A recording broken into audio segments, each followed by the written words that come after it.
I have saved so many of your rings on my Instagram story archives and like sent them to Michael as like a nudge, nudge, push, push. So I'm really excited you're here. But I think having you on this podcast, the goal is for education around diamonds. And the reason that we wanted to have you on is because Michael sort of has a little bit of a horror story. And I wanted you to tell that. No, I don't know if I necessarily have a horror story. It was more of just like, I didn't realize how much education is needed to understand diamonds, right? Like I would consider myself, I'm not an expert, but an aficionado of watches and buying watches. Like, you know, I've been passionate about it my whole life. So I understood like what that process was. I understood the makers, how to buy it, how to like find the right person to buy it from, like all of those things. But with diamonds, I don't know why I didn't think about it when I went to get Lauren's, 10 years ago. I thought you just like walk into any store and get them and just like pick out one you like. I didn't realize all of the, the 4 C's. And all of these things, and that size doesn't necessarily mean quality. Like, so I think probably that's a decent place to, or a good place to start, is like, I was just so ignorant. I think I'm probably not the only one. But you have to tell the story of how you walked in the store and they quoted you this exorbitant amount of money. Well, I think like if you go to, and listen, you know, this is probably just me walking, you know, we were in Los Angeles. I probably walked into one of the higher end stores. He goes into like, right? He goes in. What was it, like Groff or something? No. Harrods? No, Harry Winston. Or Harry Winston. Harry Winston. Oh, you went into the top of the top. And they're like, oh, look at this dumbass. Yeah. No, I didn't know. And of course I didn't know either. So I'm like, I like this one. And it's like a 12 cut D flawless diamond. Yeah, they're like, this one will be about $2 million. And I'm like, this one is leaving the store. You know? Yeah. I mean, so it is a very opaque industry. And obviously, why would you know anything about a diamond if you've never purchased a diamond before? And usually for most people, it's when they're getting engaged. So you're walking into a situation where you're about to spend possibly the most money you've ever spent, aside from maybe a house or a car, and you know nothing about it. So it can be very stressful. It can be very daunting. And we really try to change that for people and make it really comfortable and stress-free. And we have a lot of ways that we do that. But yes, if you walk into a store like that and you don't know what you're doing, you're going to walk out paying way more than you should. Well, and I think during my process, and again, I don't want to paint a bad picture here, but I also was just like, who can I trust to educate me, right? Like, it's hard to, you know, you never know, like the person that's in the store selling me is like, their job obviously is to sell me or whoever's buying the diamond. So I'm like, yes, I can get some education there, but maybe not all of it, right? So it was just daunting because I didn't know where to go or who to talk to or even what to look at. Exactly. And that's really why I started the business. So I was in the process of getting engaged. This was also about 10 years ago. And no one wants to get engaged to you. Oh, fuck. They're screwed. Well, no, I wasn't doing this yet, but I was still a monster. No, I wasn't doing this yet, but I knew I wanted a big ring and I'm very particular. So I started looking like without my now husband, which actually most women do. I'm not a total psychopath. Like that's a thing most women do. Started looking. I went up and down the Diamond District in New York City. It's very sketchy. It's like there's men on the street saying, are you buying? Are you selling? You know, like come in here. And you're like, wow, this is uncomfortable. I have no idea if I'm getting ripped off. I don't know what I'm buying. Is it what they say I'm, buying? And then I went into Harry Winston just like you did. And I was like, oh, everything's beautiful. They get my taste. And then you get hit with a price that is easily in the 6 figures for like a 2 carat for like not a very large diamond. And then I also started looking online a little bit and the options were just so impersonal. They weren't cool. It was like Blue Nile, which is a very large diamond website, but it's just, it doesn't feel luxe. They don't have good designs. There's no person behind the brand. You know, who are you even buying from? And that is what inspired me to create Ring Concierge, because I was in my mid-20s and I didn't like any of the options, any of the ways to buy an engagement ring. And I realized, wow, there is this huge void in the industry for a company that focuses on how millennial women actually want to shop for jewelry and how, men would want to purchase an engagement ring. And, our focus is transparency and education, and we can go into all of that. But I had a similar experience to you, and that's what inspired Ring Concierge. I also feel, and this is a little tip for everyone out there, and tell me if I'm wrong, that when you go in these stores like Harry Winston and Tiffany's, they have a special fucking light in there, okay? There is a light that they have that hits that diamond in a particularly sparkly way. So you almost think you're getting more for your buck. When you walk out of the store with the ring, there's no, like, I almost wanted to walk around with the light shining on my ring at all times. That doesn't come with the ring. Right. No, I mean, you're totally right. You can spend a lot of money to get optimal lighting in a jewelry store, and most jewelers do this. When we work with clients, we have all of our jewelry by just windows, just like in this room, and we encourage them, go stand by the window and look at it in natural light. Look at it how you would actually see it when you're wearing it. And that's how you should purchase a ring. You shouldn't just base it on the lighting in a jewelry store because, yes, it makes it so much sparklier. And you can get a diamond that really sparkles like that, but you want to make sure it sparkles like that in all lighting. I totally agree. You should also take an Instagram picture of your hand in natural light so you can just see how it looks. What are some other manipulations that jewelry stores do that you don't do? I think so. Another big differentiator for us is we don't hold inventory. What we do is you would call us up and say, I'm interested in, making up a scenario, an oval, I think around 2 carats. My budget is around $25,000. And we curate an assortment. We pull from all the suppliers and wholesalers, not just in New York City. We work, worldwide with the best of the best. And we curate an assortment just for you. So we are giving you completely impartial opinions on what diamond is best for your budget, your preferences, let's say size is more important than quality. So then we'll focus on that. Most jewelers carry an inventory. And so they're going to push whatever they need to move. And so they might be saying, oh, this is the best option for you because of X, Y, and Z. And it's not, it's something that they just need to move. So we're working, with you, we're on your side, and we're only recommending things that we would personally stand by and wear because we don't have an ulterior motive when we're recommending diamonds.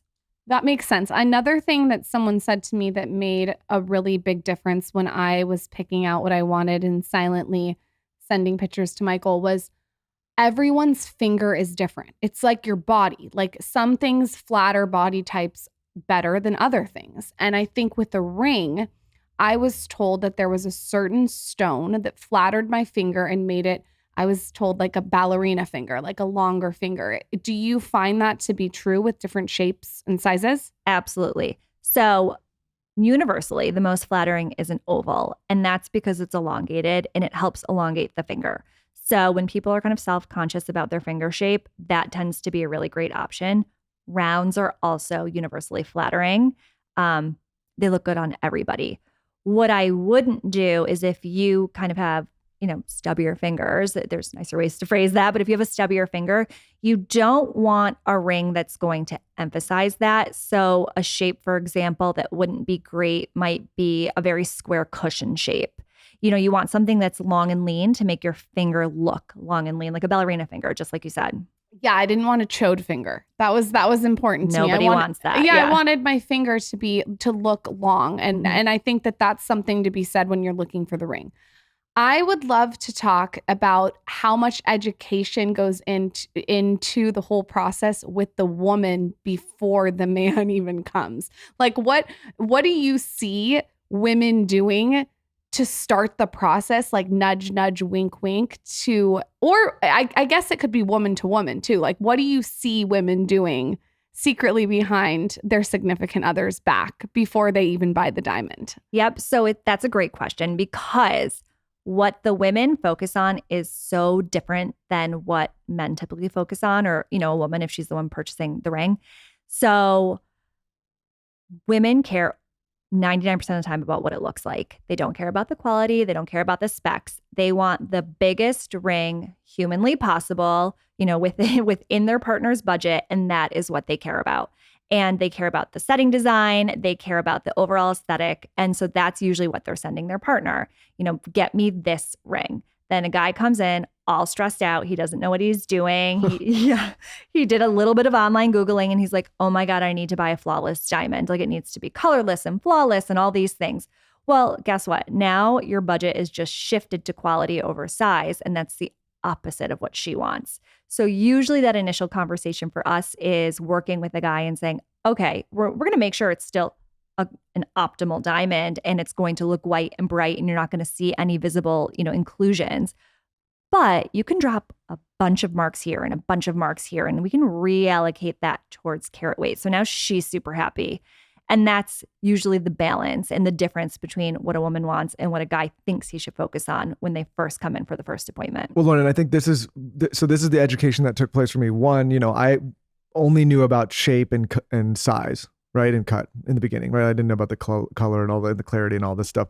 And I think that a lot of guys get put in a position where, if you knew more about these things, you could actually probably get a better quality and maybe a more sizable diamond for whoever you're buying for. If you know what I mean? Because if you're looking in maybe that it's has a really high color, let's say it's like a, DEF or whatever, and you're looking at that and like, okay, well, for that kind of color, I can only afford, a 1 carat or whatever. But if you maybe lowered that a little bit, like you're saying, I think just guys don't know this, right? But at the same time, like my challenge is always, if I'm looking, I look at all these things as assets, right? Like I look at watches and diamonds as assets. And if there's not a way to transfer that asset out, meaning they can't sell it or get some money back, I typically tend to stay away, which I think is important for people to think about when they're buying. And so I think there's the balance of like buying a smart asset while also getting your significant other the closest thing to that they'll be happy with. So also a great thing to talk about, because I think what you think would be a very sellable asset is probably the opposite of what actually is. So in the market, like I think actually DE are not assets. They're difficult to move, because they're less desirable, because less people can afford them. Yep. So if you want to buy a diamond that you're like, okay, I think, my wife might want to upgrade in 5 years. I want to make sure it's an easy item to trade in or that a jeweler would want to buy back. You want to go down a few notches. You want to be in the near colorless range, which is going to be G through J, not D through F, because it's just harder to move something at a really high price point. Sure. So a lot of people do think that way, and it's kind of, you want to buy the opposite of what you would gravitate towards. Okay, you have to tell the truth when I ask this question. How many guys are going in to talk to you and they're like, let's just tell her that this diamond is 4 carat D flawless, and it's actually not? And then additionally, how many people are actually switching the diamond out for a fake diamond and lying? Okay, so less than you would think, and hopefully, and maybe they don't tell us that's what they're going to say. We've had it happen a few times where they're like, if she emails, tell her it's X, so it does happen. But what we're starting to see more and more, it's not a fake diamond. Lab-grown diamonds are becoming increasingly popular. So obviously diamonds are traditionally mined, they're hundreds of thousands of years old, and that's part of what makes them so interesting and so special. We now can make diamonds man-made. It is still technically a diamond. It's 100% carbon. It's, to the naked eye and to most professionals, you really can't see the difference, but it is made in a lab and it takes very little time. So therefore they cost much, much less. So that's the swap that we're starting to see happen. And do they say that they're swapping, or do they just lie? I think there's a combo. Okay. I think some guys just hand it to her and she's probably like, oh my God, how the hell did he afford that? And he doesn't say a thing. What if your husband proposed to you with a lab-grown diamond? Would you be okay with it? I have no judgment either way. I'm just wondering, like, you're a jewelry designer. You do this for a living. What would you say? I guess, like, to follow that, if what you were saying earlier, if some women don't care about all the quality and all this stuff, like, why would they care? If it is the aesthetic that they like, why would they care if it's not all the other things? So just to your point earlier, if you want to buy something that is going to be worth something in 5, 10, 20 years, a lab-grown diamond is not the move. Sure. They're new to the market. They're becoming increasingly saturated. So their prices have been dropping, not by a little, but by a ton month over month. Like, we're talking they're a quarter of the price that they were 2-3 years ago. So if you want to buy one and this is the opposite of an investment, but you don't care. You want to get the biggest diamond possible. I want a 3 carat. I don't care. It's going to cost much less than a mined diamond. Buy it. You probably can't ever trade it in. It's probably worth, very, very little in 5 years from now, but you're happy for the time being. Then I'd say buy one. If you want to buy something that's still worth what you paid or more, or it's going to hold value you can pass down to your children, then you've got to buy a mined diamond.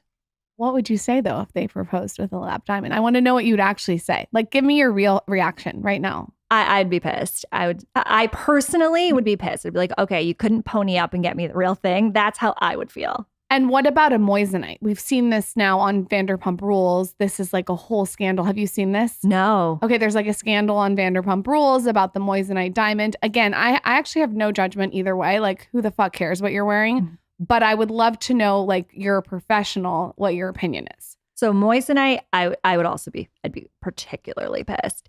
They're not a real diamond at all. I mean, it's not even in the same family.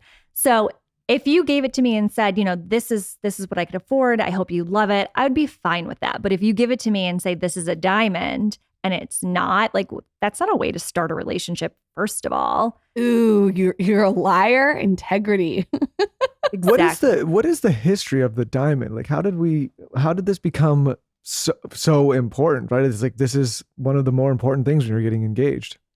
It all comes down to the rarity. I mean, people have been giving diamonds for engagements for hundreds and hundreds of years. Truthfully, I don't even know the era in which it started. It's been so long. And I think because they're so rare, they're the hardest substance on earth. And obviously when you cut them right, they're gorgeous and brilliant. And, every woman is drawn to that. So it's just stuck. And then in, I believe it was the 80s, the entire Diamonds Are Forever campaign came out from De Beers, and they really pushed it from a marketing standpoint. And now, every woman in, the Western world associates love and an engagement with a diamond. Okay. So say there's a girl who's at home listening and she wants, let's pretend she wants a 3-carat, nice, high quality diamond. Where would you tell her to start? Like, is she booking an appointment with you and her husband?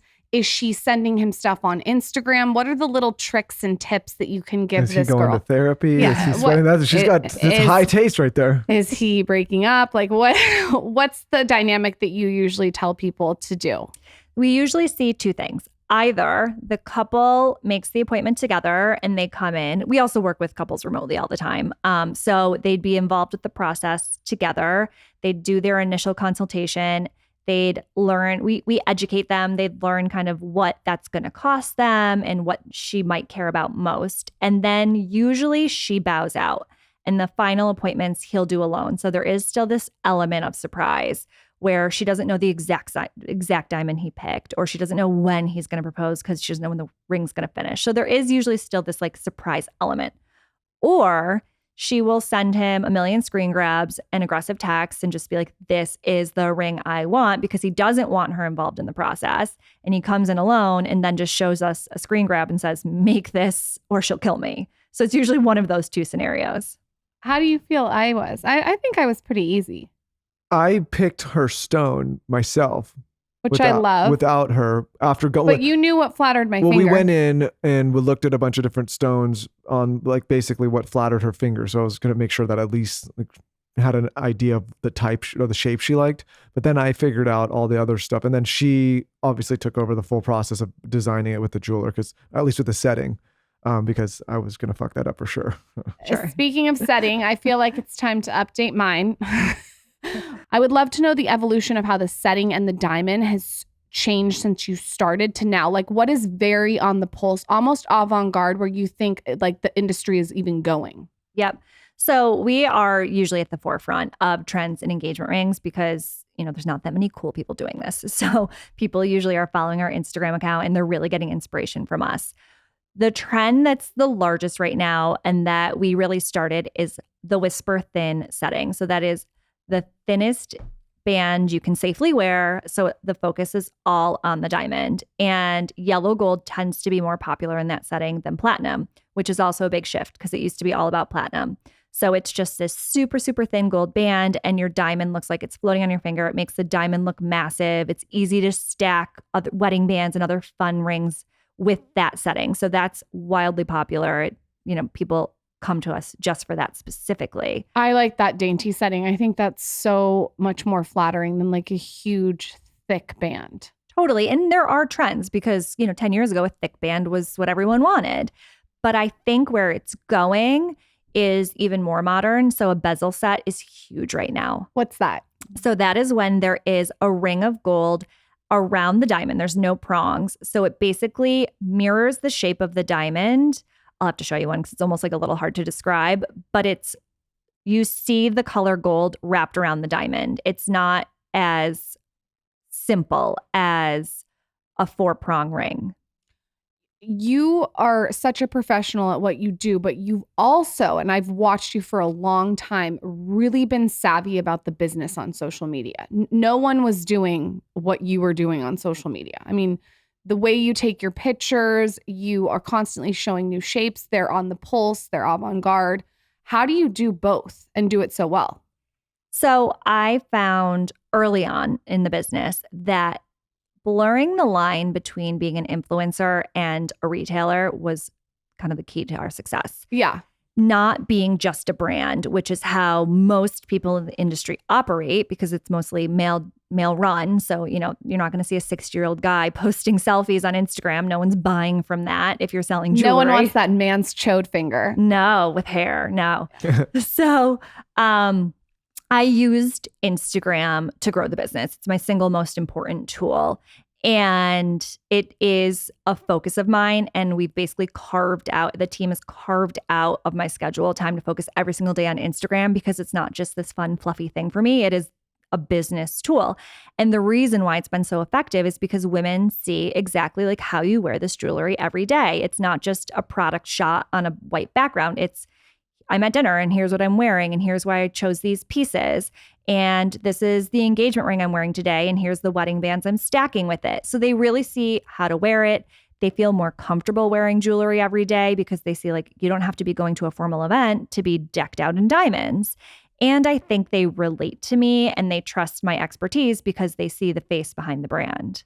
How fun for you. You're just like opening up your clueless closet, looking at all your jewelry, being like, what should I wear today on Instagram? That's such a fun job. Can we talk through some scenarios? Say that there's a couple and they're just getting their financial footing and they want to have a starting, they're just thinking, okay, That's a good question. Well, we have a set budget because we're just getting started and we want to make a smart buy and potentially also have the ability to upgrade or change it to something greater in a few years once they're a little bit more financially solvent. Where do you coach that couple to start? I would say buy whatever really is making you happiest. Pick a ring that you love. Don't try to stretch your budget past your comfort level because at the end of the day, this is not the most important thing in the world. I mean, yes, I'm sitting here and I sell diamonds, but it's not more important than making sure you're not going into debt and all of those other things. Buy something that makes you really, really happy, but find a jeweler that has a trade-in policy because you want to make sure you're going to get the money you've paid back. So trade-in policy, meaning you can bring that specific diamond or piece of jewelry back. They will trade it and upgrade or for the similar or relative value, and then you'll be able to upgrade. Exactly. If you walk into any old jeweler that you've never worked with and try to sell your ring back, you're going to get slaughtered. Because if you think about it, why would, I as a jeweler pay Joe Schmo more than my wholesale pricing I can get from buying from a wholesaler? It doesn't make any sense in terms of a business model. So what we have is we have a trade-in policy. If you any diamond you purchase from us, we will buy back and put towards your upgrade. If you spend double on your upgrade, we give you 100% of your money back. So you can really feel comfortable that in 5-10 years, you want to get a bigger ring. You're not going to take this big hit when you trade your ring in. So you spend $10,000 and then you come back 5 years later and like, hey, now I'm in a better position. I want to get a nicer ring. You'll give them the full $10,000 if they buy the $20,000 ring. Exactly. And if you buy less than double, we'll try to get you the highest price possible, whatever's kind of fair on the market that day. So tell us another scenario. I like these scenarios. Well, say somebody, I think that's a good scenario for, or say somebody's had a ring for a while and they are wanting to upgrade now and they didn't get it from somebody like that. Like, what are their options? So you want to get quotes because, like I said, it doesn't really make sense for a jeweler to pay you retail pricing for a diamond. Get quotes from a few people, but also get quotes on what you want to buy. So not just your trade-in quote. You have to do the math in totality. What are they giving me for my trade-in? And what am I going to spend on my new diamond? And do the math because different jewelers will price it out different ways. And it's the final number is all that really matters. And that's how I would go about it. But it's not that straightforward. It's not that simple. Unfortunately, it's like a touch complicated.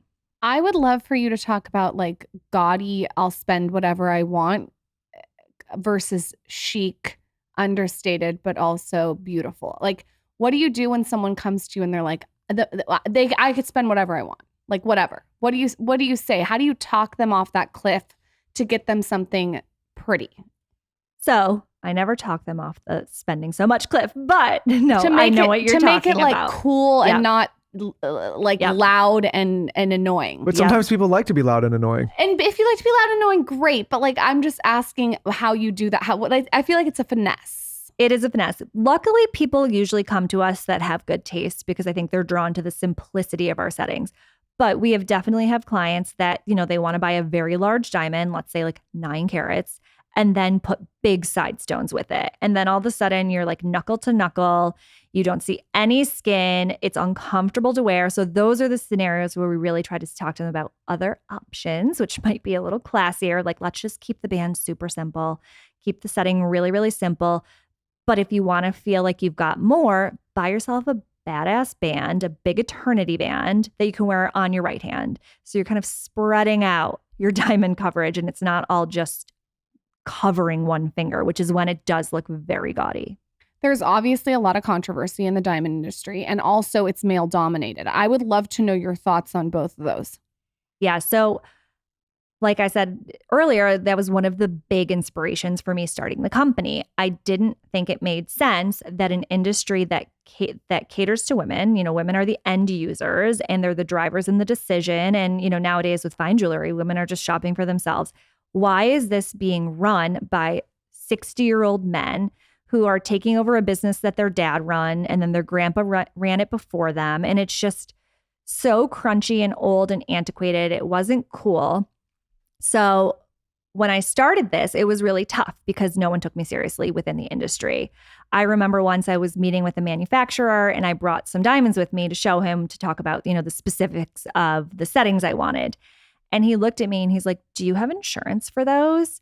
And it was kind of this like, backhanded, "Oh, you silly thing, you're playing with diamonds. You don't know what you're doing. You probably don't even have insurance coverage," which like, of course I have insurance. I'm a jeweler. And so I realized I wasn't going to get a lot of support or being taken seriously within the industry. And my whole strategy was just to prove them wrong. And now cut to 9 years later, everybody's knocking on our door trying to do business with us and like we don't need them anymore. So there's more and more women that are starting to join this industry. And I think that's really important. And, my team, I have 35 employees. They're all women. So we're really, really proud of that because this industry shouldn't be driven by men. It should be driven by women, and women should feel empowered to work in it, to shop for jewelry, to be more a part of, the entire thing. One time my aunt had a wedding ring and she went to this jewelry store. I know the jewelry store. It's like you would see, it's like jewels by blah, blah, blah. And she goes in and she gets her wedding ring completely cleaned. And she leaves it there, I think for like a couple days, I want to say. She comes back, she gets the ring, she puts it on, she wears it. She ends up getting a divorce. And she goes back years later to another jeweler and she's like, "I want to sell this ring." And they're like, "This is fake." Do you hear these stories a lot? And how can we avoid that? Because it is a lot of anxiety to leave something that's so precious and expensive in the hands of someone who knows the industry when, maybe she didn't. Totally. I think that happens very rarely. I've heard these horror stories, and whenever people, say, "Oh, I need to go get my ring cleaned somewhere. Can I trust someone?" I don't think most people are doing that. Obviously, like, you're specifically a criminal if you're doing that, but people are very nervous and they should be. It's a tiny thing that's very expensive. So always go to the person you bought it from if you can. And if you can't, just look on Yelp. Look at if a store has 5 stars on Yelp and you go get your ring cleaned there, odds are they're not swapping your diamond out for a cubic zirconia. How important is certification? So like obviously like GIA certs and stuff like that for, in the watch space, like for me, if I'm buying a watch, it needs to come with all the papers or at least be certified from the manufacturer. Like with diamonds, and I know, didn't they imprint serial numbers on the inside of them at some point too?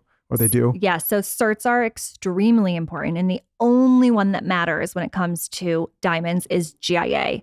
They are, the utmost authority in diamond grading. And that is what the entire industry bases their standards off of. So if you go to a jeweler and they quote you a price and it just seems too good to be true, you should dig into it. Is it GIA certified? If it's, What's the other? There's another certification that's like kind of like a secondary that. There's so many. There's GIA EGL. Okay. Yeah, you don't want anything but GIA. Okay. You could buy an EGL diamond that might say, oh, it's a DVS2, which would be a very good diamond. And GIA might give it a GSI2, which is many grades lower. So you have to be really careful. And it's a great company. They're very trustworthy. There's no reason to buy a diamond that does not come with a GIA certification. And what about from an insurance perspective? Insurers are going to want that, right? They prefer it. They don't need it. But if you have a scenario where you need to replace your ring through your insurance company, you're much better off when you have a valid certificate that's tied to your original purchase to say, no, look, it was in fact, a GVS2 and I want my replacement to be at least a GVS2. If someone's listening and they have a budget of like 10 grand, and let's also do 5 grand with this, and you're you, what are you getting? Like what kind of cut, what kind of clarity? If you have a budget of 10 grand, what are you going to tell your husband specifically to get? You want to get... Or girlfriend or boyfriend, you get what I mean. Yep. I would say where you want to be if you have a 5 to 10 budget and you want to maximize carat weight, you want to be at the bottom of the near colorless range. So that's going to be a J or an I. It's still going to look white, but you're not breaking the bank on, focusing on color. And you want to be in the SI clarity range. That means slightly included. So there's SI1 and SI2. Both are fine. The key is look at the diamond in person, or if you're working remotely, get really good pictures of it from your jeweler. Can you see anything with the naked eye? If you can't see anything with the naked eye, who cares what's in there? Because that grading is done under 10x magnification. So obviously under 10x, you're going to see little tiny imperfections, but who cares? If you can't see it with the naked eye and it looks white when you're looking at it, you're totally fine. So that's kind of the sweet spot in maximizing budget. And if you have a 10K budget, you'll be right under 2 carats, which is great. And if you're around $5,000, you'd be around 1 carats. You're going to think this is crazy, but I deal with tones on Instagram, like different tones on my Instagram story and like my aesthetic. I would think if I was getting that ring, I would not want any gold near it. And I'll tell you why. I feel like the gold would bring out any yellowness of the diamond. So I would get like platinum around it and do like platinum bracelets. Is that fucking crazy, psychotic, or is there something to that? Total strategy. And great you brought that up, because even when someone buys, it could be a colorless diamond. If you make the prongs, which are the part that's actually touching and holding the diamond, if you make those yellow, the diamond will pick that up and reflect it.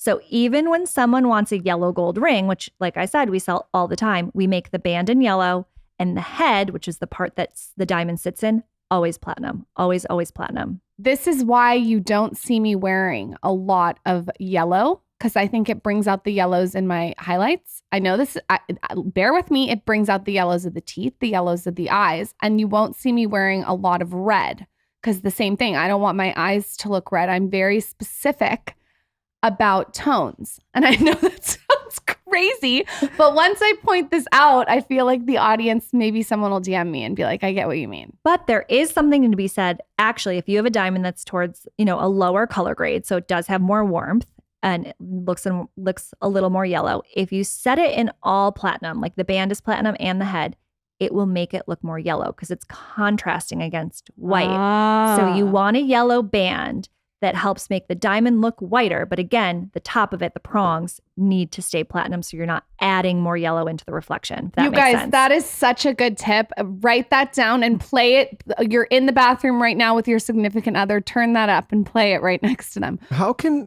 consumers know if they're getting conflict-free diamonds? Is there any way to figure that out? Yes. So legally, you cannot sell conflict diamonds in the US. I think there's this big misconception because of the movie. And explain what that is for anyone who doesn't know. I think it came to light when Blood Diamonds came out, the Leo movie. Basically, there are mines in Africa that have really horrible conditions and it's high conflict and there's violence and, there's really dangerous people essentially, forcing people to mine for these diamonds and they're murdering people. It's horrible. It's much more under control right now, but it does still exist. I'm not going to lie, it still exists. in the US, you cannot get diamonds legally that have gone through these conflict mines. And there's something called the Kimberley process. And this is a process that traces the diamond from origin all the way to its finished state to make sure it's never been in a conflict zone. And all of the diamonds we sell follow the Kimberley process. And anything that's going through GIA and is being certified is a conflict-free diamond. So most jewelers, you can very safely say you're not getting a conflict diamond. I think there's a misconception that all diamonds have gone through conflict, and it's just not true.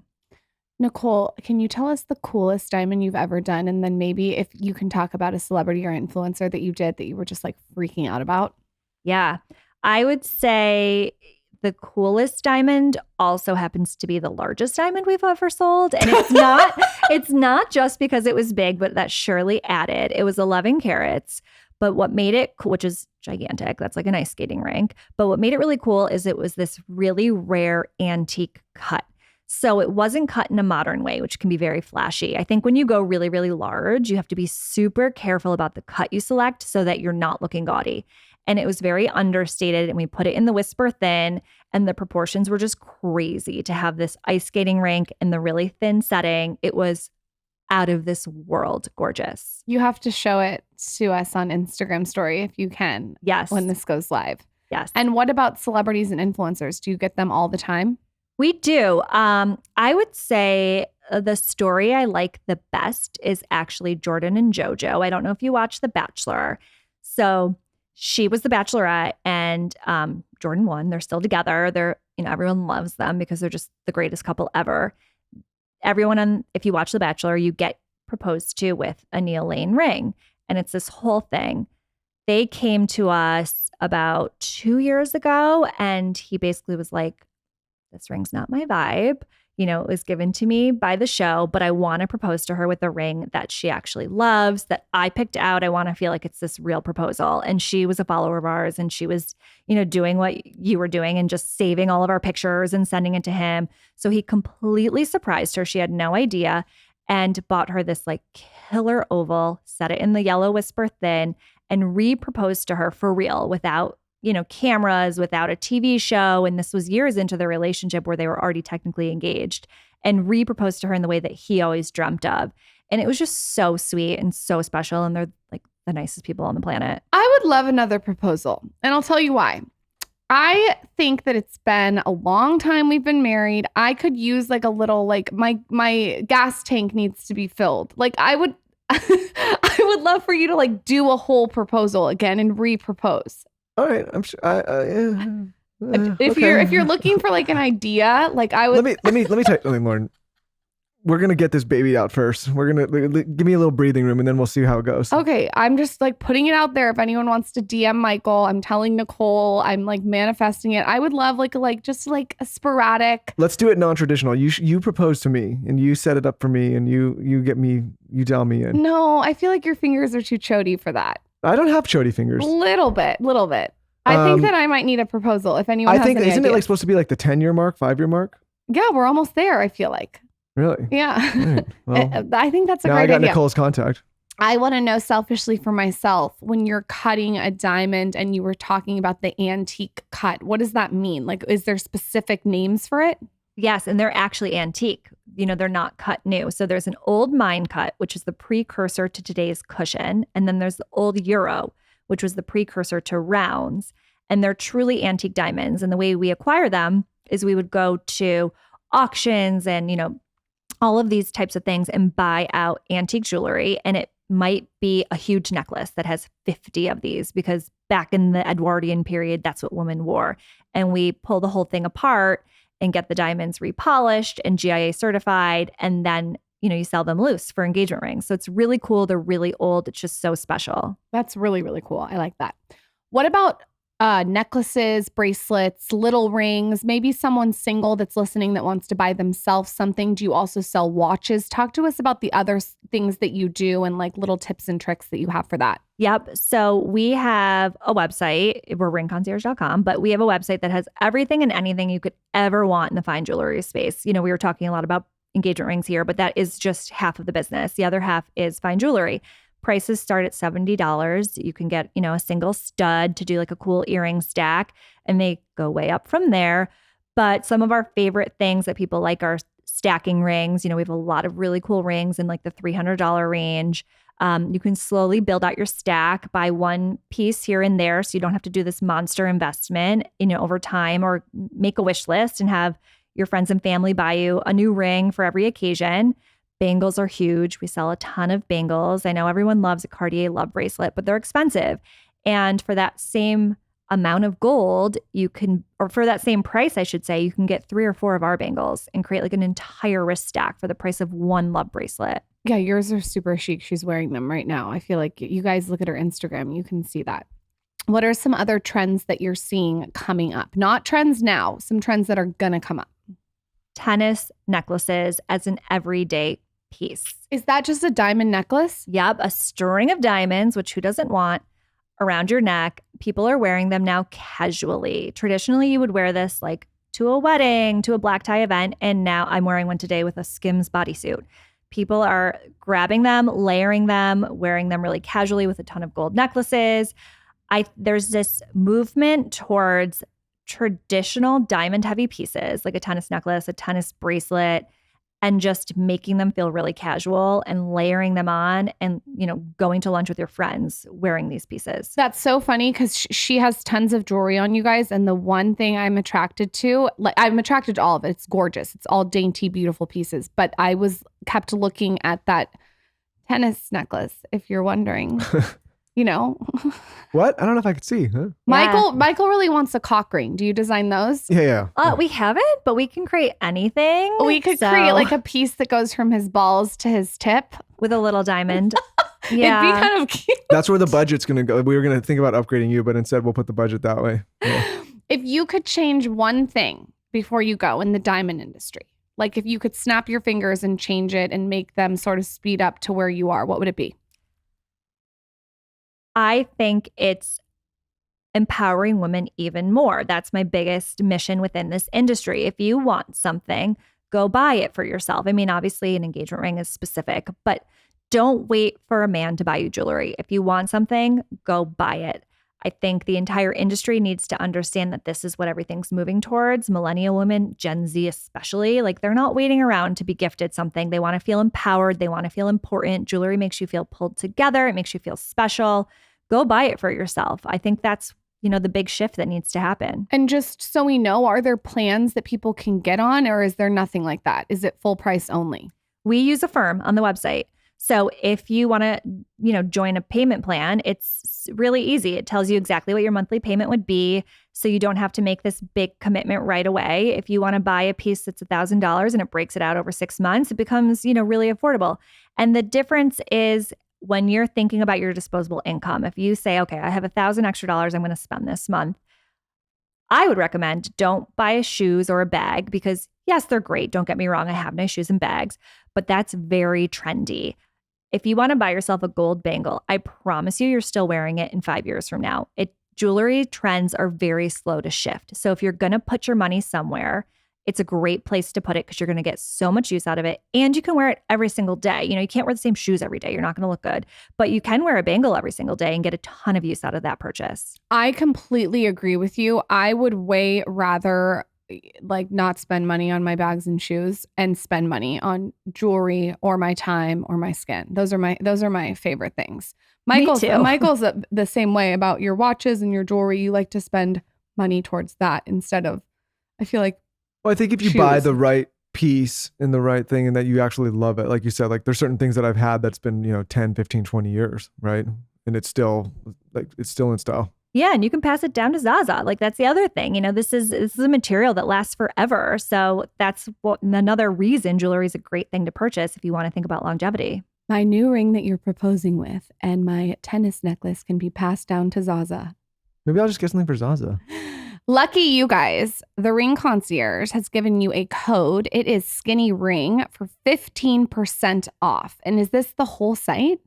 It is. It does not include bridal. Okay. And it doesn't include diamond studs, but that's it. Okay. Everything else, tennis bracelets, tennis necklaces, stackable rings, earrings, anything and everything on the site with the exception of those 2 categories, they're included. maybe when this goes live, you could take some Instagram stories of what you're wearing today, because I really think our audience would love it. It's some beautiful pieces, you guys. Dainty, chic. I'll post stories of you talking as well, but maybe I feel like they would like what you're wearing. Yeah, definitely. Like your stack and everything. Where can everyone find you? And I feel like everyone already follows you, but just pimp yourself out. Yeah, we're at Ring Concierge is our Instagram handle. And then our website is ringconcierge.com. So it's pretty easy to find us. If you are a woman and you like jewelry and you are not following the Ring Concierge, you are missing out. I feel like I've been following you from the beginning. When did you start? What year? 2013. So maybe not for that long, but I think we've been connected for a very long time. A very long time. I look at your rings all the time and send them to Michael and screenshots. So like the only DMs I get from her. Go check Nicole out. Nicole, thank you so much for coming on. Well, thank you for having me. I'm inspired. I'm going to be pushing, and I might need a push present the second the baby pops out. Well, now I know who to call. Okay. Thanks, Nicole. Thanks, Nicole. Thanks, guys.